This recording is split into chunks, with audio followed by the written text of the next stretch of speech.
Okay, Daniel, we're speaking on Monday after another depressing defeat, but sadly, somehow just completely inevitable, wasn't it? What are your thoughts on yesterday's derby? It's nuts, isn't it? I mean, it shows what state the world is. Talking about United getting humiliated by City again constitutes a light relief. But, Yes. here we are. Yeah, I I was thought I said on Twitter after the Dagestani pogrom yesterday that I said that at least my grandparents aren't alive to see this, Right. and also on the plus side, my grandfather's not alive to To see see the Spain, football, yeah. his beloved Manchester United. Oh my god!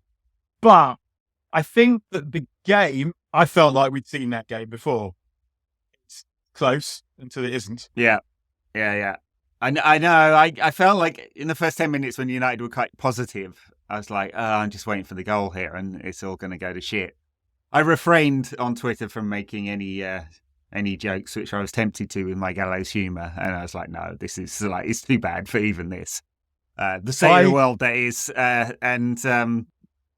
When the official account announced the team, I just quote tweeted it with JFC because what the fuck is the abomination? Yeah. How did it come to this? And the thing is, his explanation for that was not that, oh, Rafa Varane's not fit or Reguilon's not fit. It was tactical. He said tactical. That was his explanation for why Johnny Evans and Lindelof were in the team. I mean, maybe he doesn't want to sack him off.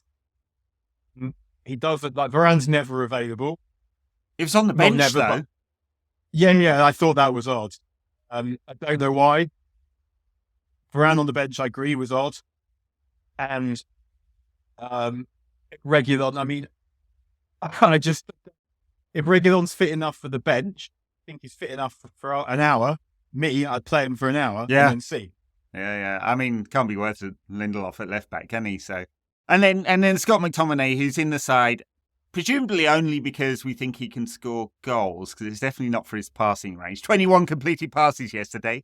I've been counting. Oh, he's getting better. Oh, well, he got 30 against who do we beat last week? I forget now. FCK. Yeah, FC Copenhagen. He got 30 against Copenhagen and 8 the game before. So, it's not great for a central midfielder. Anyway, the point being against perhaps the best possession-based team in the world, you perhaps want someone in there who can keep the ball now and again. Little odd. I'm not sure that axis fills me a lot of confidence. The thing that's really pissing me off at the moment, more than anything, is Ten Hag you got to own your shit. You have to decide who you are. And I think the part of the problem is that we said this last week, I think, that he's sort of fallen between possession team, power team situation. It's partly as a consequence of what he wants in the players that he had, but also partly a consequence of what he's done since. But the teams he picks for Sheffield United and Copenhagen were a fucking embarrassment, frankly. You do not need, and I understand he's feeling the pressure and he knows he's got to get results in those games. The best way to get results, pick your best team when you're playing teams who are significantly inferior. Yeah. So you play McTominay in those games. You scrounge victories. Not loads to do with him. Although I guess he did score in the Sheffield United game. You scrounge those wins, and then you do it again for City. And I think at this point, it looks weak. And he was very defensive. He was asked about that. He was asked about was he under pressure? And he said, well, we won the previous 3 games. And I feel like he's a man of principles when it comes to football, right? We know what he wants to play. He said it over and over again, and he's just given up on all of them, in the name of pragmatism. Right. Because do you think, I thought that maybe if we'd have had we were a bit unlucky with the international break after Brentford, maybe that would have given them a bit of momentum. I don't think the wins over Sheffield United and Copenhagen would have done much to improve morale before City, because those players, they are idiots. I'm saying they're not idiots. That's what I'm talking about. They're not idiots. They are idiots. They know City is very different to Copenhagen and Sheffield United, and they know that they've only just managed to scrounge a win against both of those teams. So whereas if you pick your best team, there's a chance you might give those teams a kick in. Yeah. And that is good for momentum. And I think that what he has to do, what he has to do at this point is just say, like, we could still finish top 5 this season. We could still get out of the Champions League group. It's not a massive stretch. Like 2 wins, like beat Copenhagen, beat Galatasaray, teams we know we're better than. Yeah, we will qualify. So the season's not dead, but next season needs to be good, and Ten Hag needs to try and keep himself in a job. And I think at this point, I'm just thinking, well, sink or swim on your own merits. Don't be a pussy, and like with this compromise with playing players who make it a bit stodgy. You need to say. So it's the same with the changes yesterday. Like, you take off. I mean, I'm concerned Amrabat might be shit, but yes. Took him off again. Half time. I still don't get why'd you keep taking him off? Because if you've decided that he's shit, you should by now, or based on what you've seen. Yeah. But someone who's played for you. Yeah. Well, you shouldn't have to keep hooking them like this. But it's all over the pitch, right? There's question marks about the players and his use of them all over the pitch. I mean, there's Mount, who he won't use now. Right, and that's another good one, yeah. And no one knows why he was bought in the first place, because I couldn't tell you. I mean, is he a number 8? No. He's never done that, but that, I think, is where he was supposed to come and play in. That's certainly where he's at. And we just... Or he's a replacement. Yeah, or he's a replacement number 10, and we've bought a £60 million replacement for someone who's never rested. So it makes no sense. Or injured and better. He's playing out his arse. For goodness me. But it's has he given up? Has he given up on Mount now? I just don't know. I don't. And also, like, because Mount, he hasn't quite been United-ified yet. Yeah. So although he hasn't played that well, you do see him getting the ball, looking up, passing it, moving. Those kind of extremely basic things that most of the United players don't do.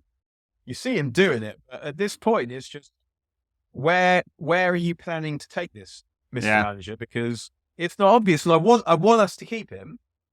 He did some good work last season. I want us to keep him, but he's making it, and I don't think he's about to get fired. The games between now and Christmas are not easy.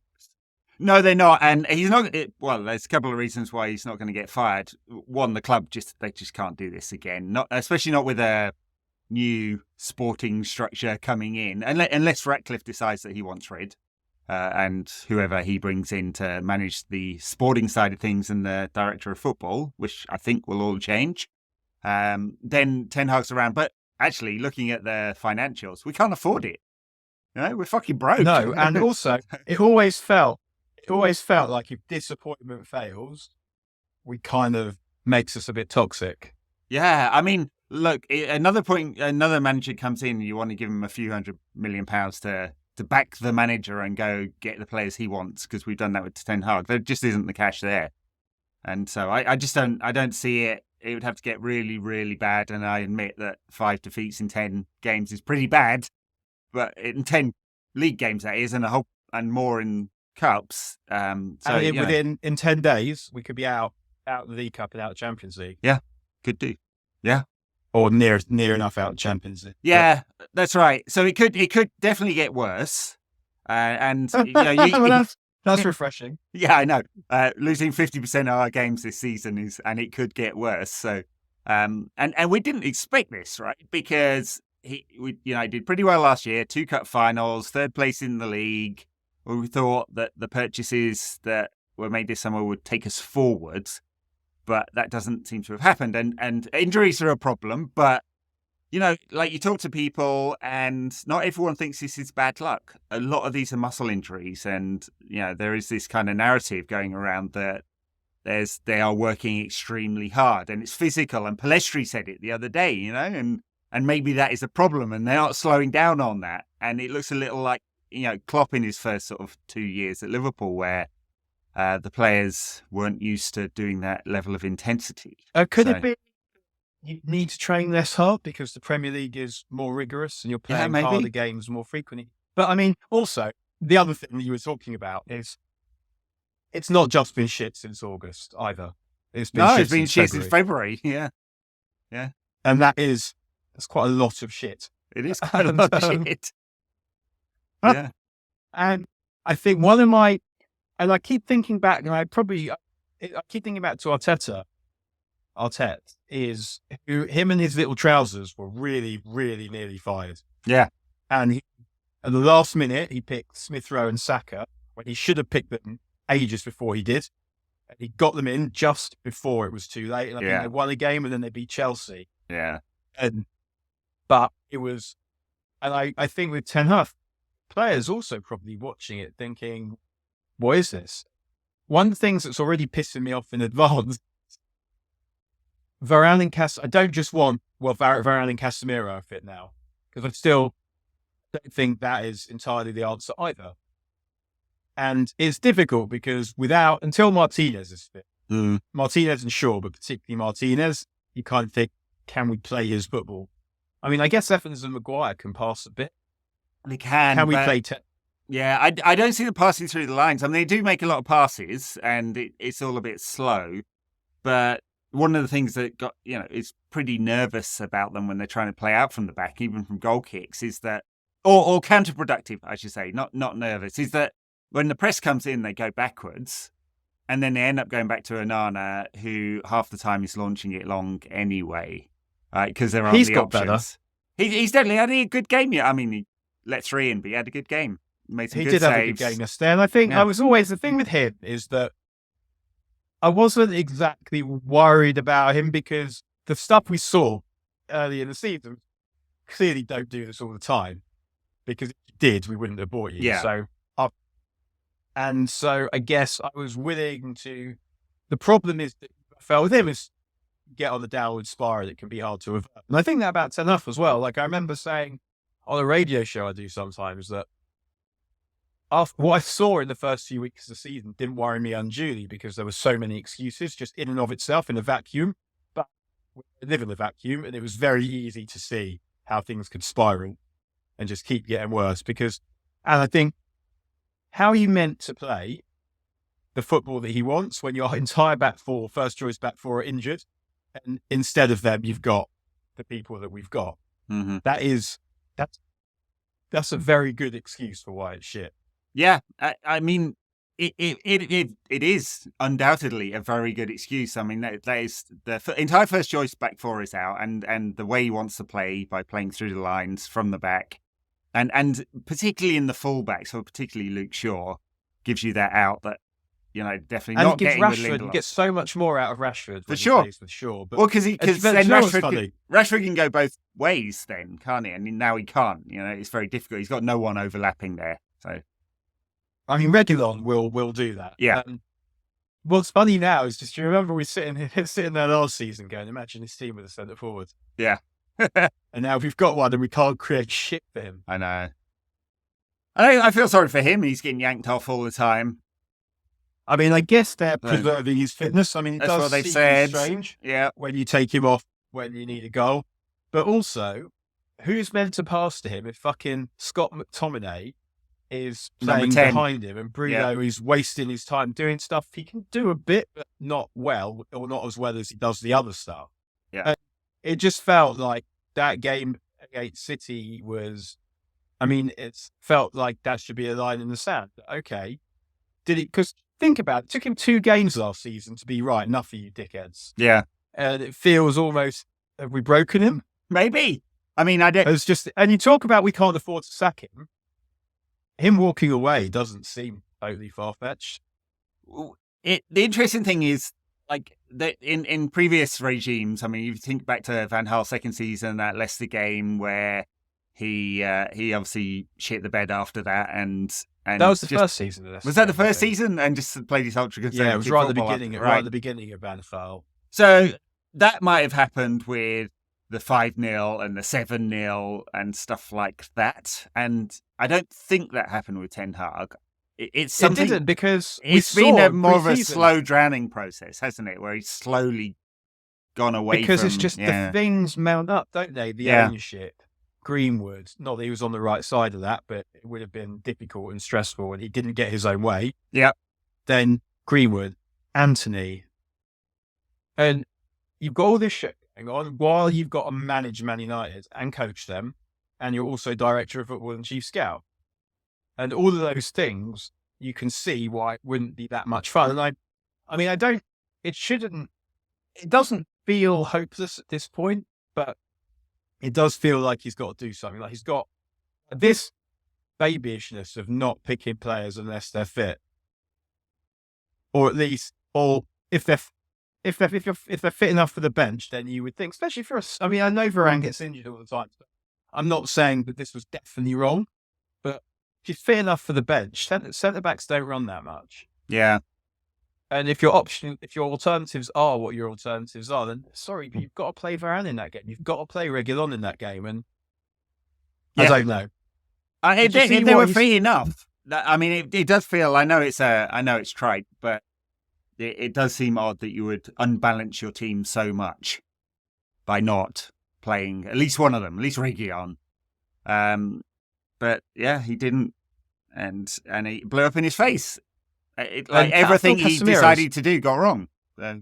And if you put Casemiro in, it won't change everything. And so I think that you need to start building the team that you want to build, or not continuing to build the team you want to build. If he decides that Casemiro turned up from the summer overweight, don't know if he did, that's me hypothesizing, felt like he did, and he hasn't been good this season, then you need to find a way. You have to pick him. If you think you're going to leave with a sum, or whatever it'll be. As in, I'm not saying like take it all on Casemiro, who fit him as one of our better players. But it's just, I didn't watch that and think, yeah, Varane and Casemiro. I watched that and thought, I want to throw a few of you in the bin. Yeah. Well, yes, and maybe this will be the one that broke Ten Hag, but it didn't previously. So I think it's more the lack of balance, the fact that he shifted so many players out, left back who's a centre back, a right winger who's a number 10, a number 10 who's, I don't know what Scott McTominay is, like all over the place, so many compromises. And the really worrying thing is he didn't see that like the pattern of that game was absolutely fucking inevitable, like doing that. And, maybe just hope for moments, maybe hope that United be able to defend, but as soon as City got that goal, admittedly a really soft penalty, then it was over from there, because any attempt by United then to try and open the game up, which they couldn't do anyway, would have been punished. So they just got punished anyway. So what did you make of the penalty? I mean, one of the things I hate most about VAR is it presents everything out of context. So when you look at that in a slow-mo, there's an arm across him. It's much lighter, much lighter than, say, the one that Højlund got against Arsenal, where he was properly pulled down and they didn't look at it. So, and it looks like the kind of stuff that happens all the time. An arm across, definitely not enough for Rodri to go down. But in the era of the referees being presented as super slow-mo, you want to go down at every fucking point. Like, I mean, to me, it doesn't matter whether he went down or not as to whether it's a foul. And I guess the way I looked at it, I thought it was a foul. Did I think it was a clear and obvious error on a foul? Not necessarily. Do I see free penalties given for that kind of offence? Right. Almost never. But is it any more of a foul than the one that Højlund didn't get? I wouldn't even go to that one. I'd go, if you look at the corner, before Højlund makes that foul, Vardiol shoves Rashford. Right. It's not a big shove. Yeah. He pushes him to move him to a different place. The ball's not in playing distance. That is a foul. Yeah. And it's mind-boggling that they would watch that and think that's not okay, or miss it, or whatever. I don't understand that. But again, like we always say this, news because officials fucked us. Although I think they sort of did. But we lost. It is. Ten Hag has not had any muzzle. He's having very little luck here with the way the decisions have gone. Sure. And just the way things are happening. And that is part of the problem, the spot of the downward spiral.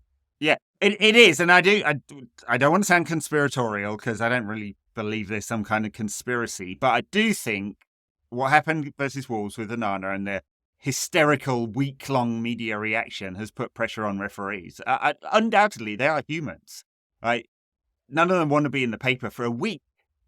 It wasn't just a controversy just after the game. It carried on for days and days and days. And I'm sure that's put pressure on them, and I'm sure that's contributing to the marginal calls that are going against United at the moment. So I don't think that would have made any difference yesterday, say, but the ones at Tottenham. Yeah. I mean, like the second, like I can't even remember the second one at Tottenham, but I remember thinking that is the most ludicrous, the most obvious penalty right at the end. Well, it was just Romero pulled Suarez and fucking punched one away. So it's like, that was apparently there was okay. There was the handball in the first half, and there was a foul in the second half. Right. I can't remember who it was or on who, and it was right at the end, but there would have been 3-2 if we score. Yeah. And like 10 minutes of injury time. I can't remember who or what it was, but and there was in the Copenhagen game, there was that one on Højlund as well. Yeah. And I don't think that is a consequence. I just think that the standard refereeing is difficult. The standard's not that high either. And VAR doesn't help you get more correct decisions. For some side, it's just one of those situations where everything. I just don't know whether it's wrong. I don't know whether it's worth it with VAR. I kind of come to the conclusion I was probably more supportive when it first came in, but I think according to FIFA stats, it's something like 5 percentage points better. Like it goes from 91% correct decisions to 96% correct decisions. There or thereabouts, something like that. I think it was even. I remember having a row. I went on Radio 4 about 3 or 4 years ago. It was now before VAR to say why I thought it was shit. Yeah, and it was something like from like 95% to 98% or something. And number one gives a fuck. Yeah. Who fell in love with football because of its accurate decision making process? Yeah, right.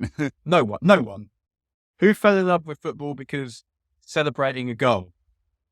Some people. And even if that wasn't a thing, now that we all love the game, it's really, really one of the things, if not the thing. And compromising that, I mean, that's the greatest feeling in the world. I wouldn't compromise that shit for shit. But also, that extra 3% of correct decisions or whatever it is, that will affect some people's enjoyment of outcomes because their team will win when they would have lost. In terms of the overall football community's experience of the game, to me, it's totally best. It's irrelevant. Yeah. At worst, it's actually ruining a lot of the things that we love good about football. Yeah. But that extra 3%, the only people that care about that shit are referees. And it's ultimately and pundits. Yeah, the broadcasters. It's their fault bringing this about. Yeah. By bitching, by looking at everything in minute detail and then giving managers and players the opportunity to blame the refs for their own incompetence. Yeah. How many mistakes does a player make in a game relative to a ref? Loads. And if you're bitching about a mistake the refs made, then what? Did the player do everything possible to override that? No. Yeah. Never. Yeah. And I think you're totally right. The better fix for the inaccuracies of refereeing, because they are human, they're doing their best, is to not ask players and managers about it and not spend the entire post-game period focusing on that, right, and focus on the football instead. Unfortunately, clearly broadcasters decided this is what drives clicks, views, engagement, whatever, because... And I'll give you an example. I mean, it is. It's just... I mean, what you're sort of saying is why can't everyone just grow the fuck up? And who could say why that would not be? But I remember years ago, the year Leicester won the league, I took the piss on Twitter out of a headline because Leicester had come from behind, I think, won this game, and then afterwards Vardy has said something or done something that maybe he'll get suspended. Right. So there's a headline about Vardy having maybe done something, which to me was just an attempt to create some controversy. Yeah. When you had this brilliant game of football, Leicester going to fucking win the league, and you're talking about... And so I took the piss out of it on Twitter, ended up having a dispute with a Sun journalist, and then my editor at the time at The Guardian joined in on the side of the Sun journalist, as did a writer at The Guardian, saying they're moving the story forward. And it's just no, that's not what this is, because this is not a story. Yeah. The story is the thing that happened. Moving the story forward is you trying to create a story in order to sell more papers than the other people, and than you did yesterday. Sure. I mean, and it's not like media hasn't done this forever anyway, with sport or any other news. You can, like, the storm is coming, town going to be destroyed. I mean, it's in one of those movies, isn't it? Storm passes Furniture in the swimming away. pool. Yeah. It's like town saved, like there's no news. And like often that is the case with football controversies too. They are manufactured, of course. And then you get, several days worth of column inches. So, and I thought that was true of the Onana against Wolves. That, on balance, that was marginal anyway, because he's trying to claim the ball and you have to give some leeway for doing that. If it'd been given, fine. If it wasn't, fine. But was that meritorious of a week's worth of media coverage when there's horrible shit happening in the world? Fuck no. And so it is frustrating, and it riles up fans as well, and probably like that anger drives engagement, and I can see the engine behind all of that. But I think we'd be in a much better place if that was not the focus, and we could focus on the goals and the action and the skills and the quality of the players, and that would be the thing that would be awesome, and we could get the fuck rid of VAR. So we don't have to focus on it all the time. Mike Dean in the commentary box. I mean, yeah, it's like that's the thing. Now we have refs in, like punditrying. I'm not sure what the correct word is. And just Jesus Christ, gobbing off. Yeah, gobbing off. I mean, don't. In theory, I don't mind that they're there to explain decisions because, as we know, players don't know the laws. I mean, neither do we know them that well, but at least try and look at them from time to time. But the problem is just they do it so badly. Peter Walton. I mean, maybe he'll be the next James Bond, and everyone will laugh at it. Probably not. Anyway, even Mike Dean, who actually has some personality, not good one, but he has it. Still shit. And I mean, the thing about Onana, just to finish up here, is that my worry with him now is he just one of those dodgy keepers? You remember that save he made at the beginning, where he turns an easy save into a doubles, where he has to knock it away from Haaland? Yeah. That. I don't expect him to throw them in like he has done. I expect him to make some good saves. It's the ability to create confusion. Yeah. Where there was none. He makes some of it look hard, doesn't he? Yeah. Yeah, exactly. And some goalkeepers get away with that. Casillas, just things seem to hit his knees. Yeah. Seem to hit him. Ramsdale a bit like that as well, where things just seem to hit them. And maybe Onana will be that. There's just a level of chaos and untidiness that makes it seem like he's dodgy, makes me suspicious that he will be a dodgy keeper even when he's not. We'll see. But we'll see. Yeah. I mean, I think the return of the first choice back four will help with the passing range. And we know he's got a good passing range, so that's not worried about any of that. It is the handling piece that makes it seem dodgy. But maybe the return of the back four will also just calm everything down a little bit. Yes, but we will still have that period probably where they're getting back to speed. But one thing not about the back four that I remembered pissed me off yesterday, it's not even in my notes, pissed me off, but I just remembered it now, is those times when we did have good situations, the decision-making was so, and Bailey McTominay actually, so anger-inducing. And Ten Hag mentioned it afterward. It's just, well, you were the one that arranged to not have Bruno or Mount in that position. Yeah. You deliberately put someone there. It's not good passing or awareness. Yeah. Well, that's why he makes very few passes, because he's not in the right place most of the time. The only benefit to having him in there is that he makes that third man run and scores. And he got close a couple of times-ish, right? So it was quite early in the game where he nearly got through, right? Yeah. And maybe that changes things if he scores that, because that's the only reason he's in the team. But he should have passed. He should have passed. And he didn't. Did you see what Ten Hag said afterwards about Ajax? So I wrote this down. I did not. They're bottom of the Eredivisie, aren't they? The football we played at Ajax, we will never play here, he told Viaplay after Sunday's defeat at Old Trafford. I have different players now, and it's also not the reason that I came here. Collection of players you have available to serve as your style of play, and that is why we play here in a different manner than I have at Ajax. And I will have to, because I cannot play here in that same way, and that is also entirely not in the DNA of Manchester United. The Ajax style of football is very characteristic, and here we'll be playing a lot more direct, and that's what we have players for, especially in the forefront of the pitch.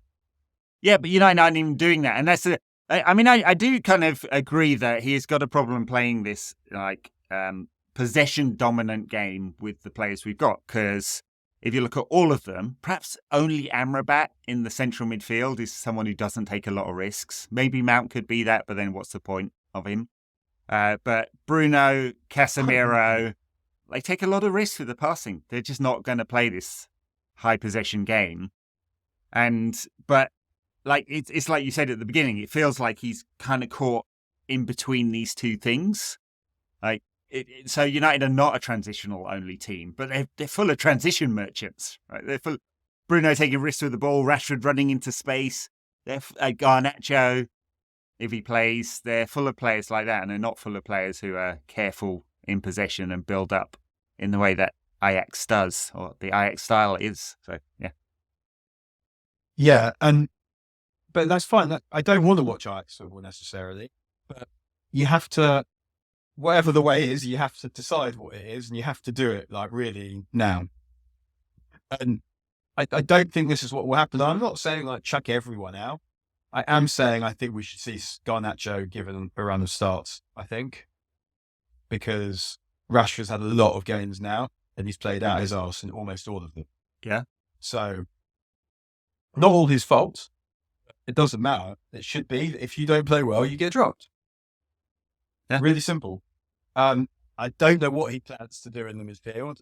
Obviously, Pep, we're basically praying that Mainu is already brilliant. We're missing a 19-year-old kid before he's played for us. But in the meantime, I guess, because I'm thinking we've got Newcastle in midweek, right?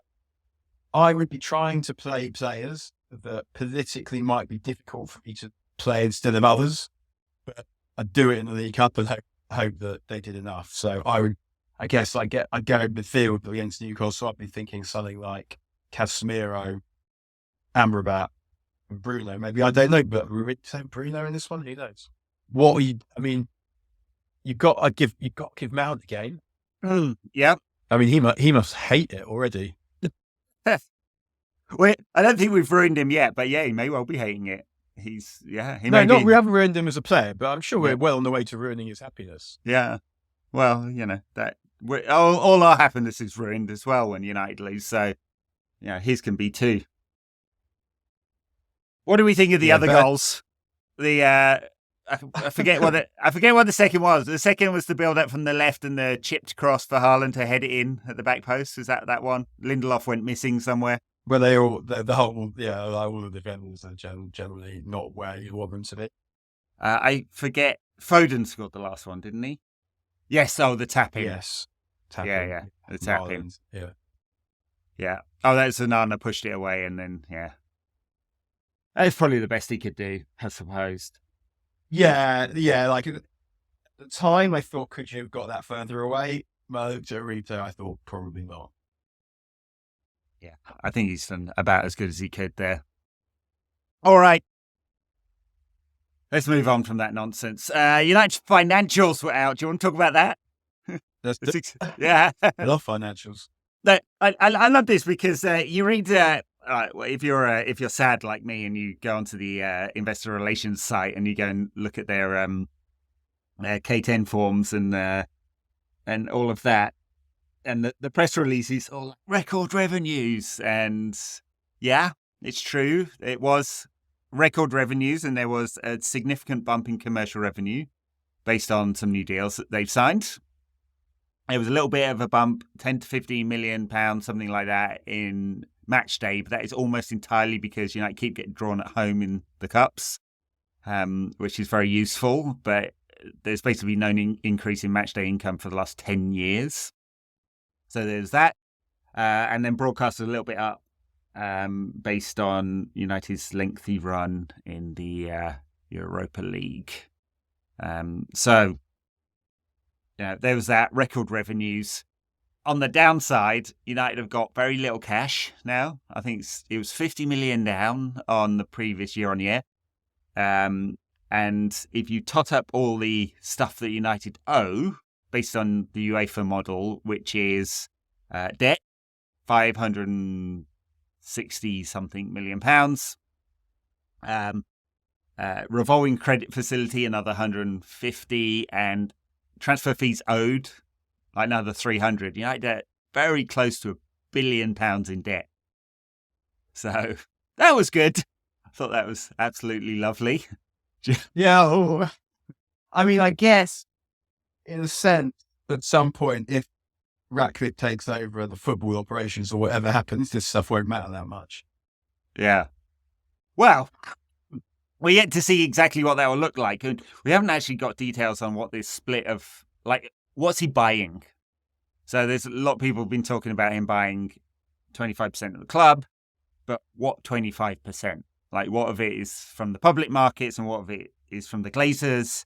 And that does matter because there was this whole controversy of not treating every investor equally, although it specifically says that in the annual review. They call it out as one of the risks, that not every investor may be treated equally in this purchase, right? So it suggests to me that he's buying more Glazer shares than he is buying public market shares, and they've come to some arrangement on the Articles Association about these shares converting into A from B.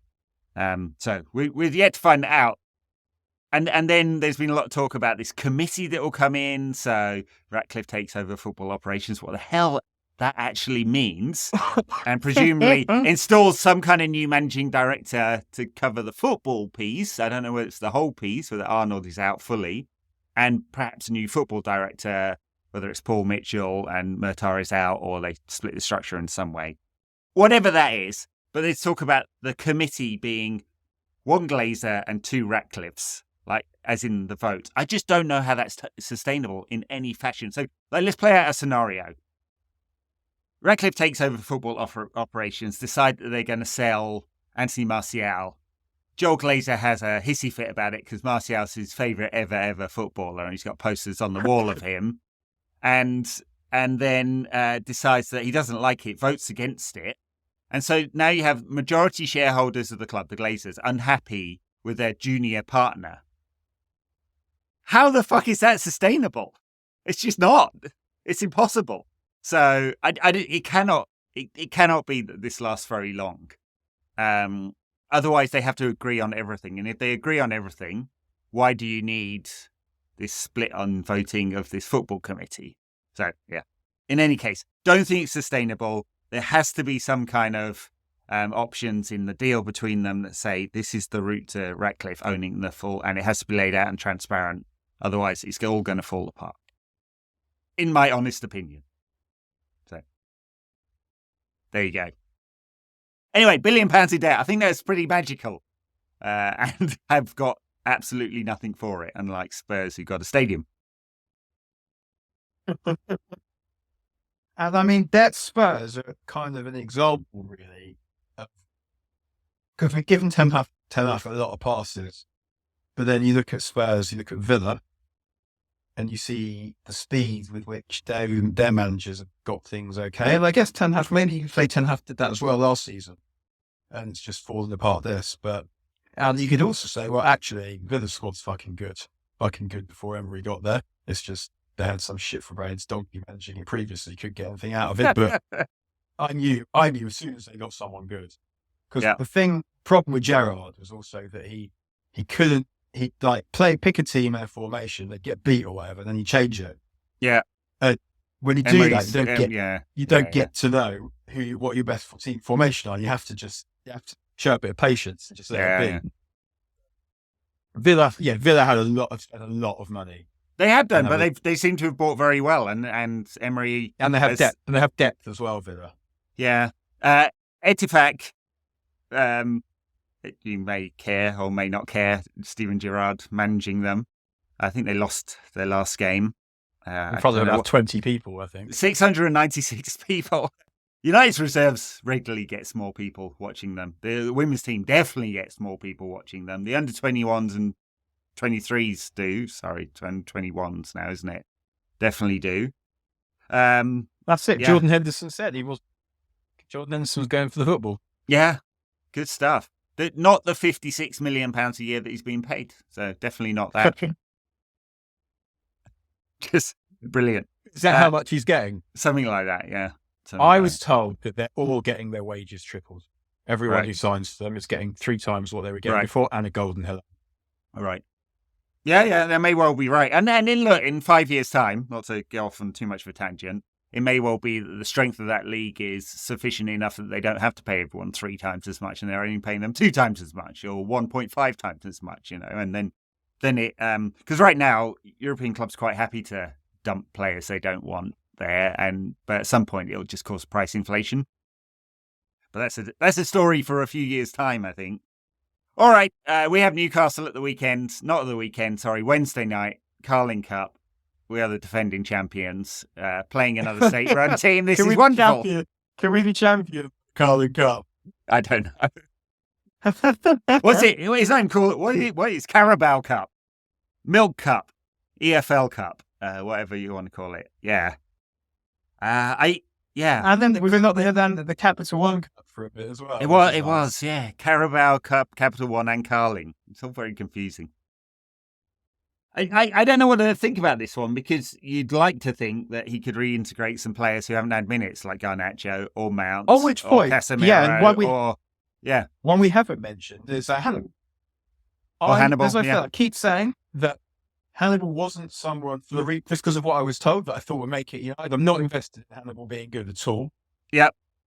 He did quite well. He got hooked at half-time at Galatasaray when we thought he was playing quite well. Yeah. We've seen him since. He got on the pitch since then. I don't think so. Don't think so. Yeah, no, and in fact, he's done all right this season when he's played. So I'm not. Yeah, I haven't been sitting there watching these games since the Hannibal was playing. Some of his energy and desire should not be unwelcome. But the problem is now that, given United's results this season, it's kind of important. Like I wouldn't say the League Cup's important normally, but it was great when United won it. Obviously, beating this lot and stopped that marmy bastard Eddie Howe having victory. Which was very nice as well. But for Ten Hag, it's important. A defeat out of a cup competition, already 8 points behind 4th place in the Premier League, absolute miles off, never going to win the league. Obviously, didn't think they would either, but. So to go out of one of the 4 trophies when the Champions League is looking perilous as well, pretty fucking big deal. And just for the confidence and the narrative and the momentum and all of that. So it feels like, also just I want the game to let the players play themselves into some kind of form as well. So I think that I would be thinking about playing Bruno in this one. I mean, obviously not. It's a difficult game, so it's not like you play a crap team at home, you score a few goals, and it's all really nice. Yeah.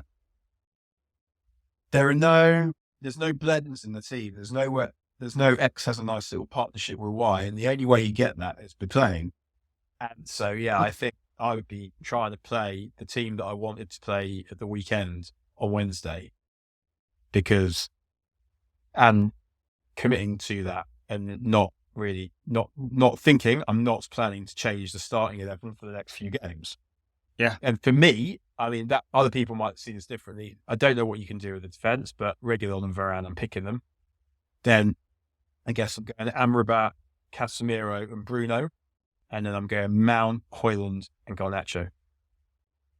That'll be my front 6.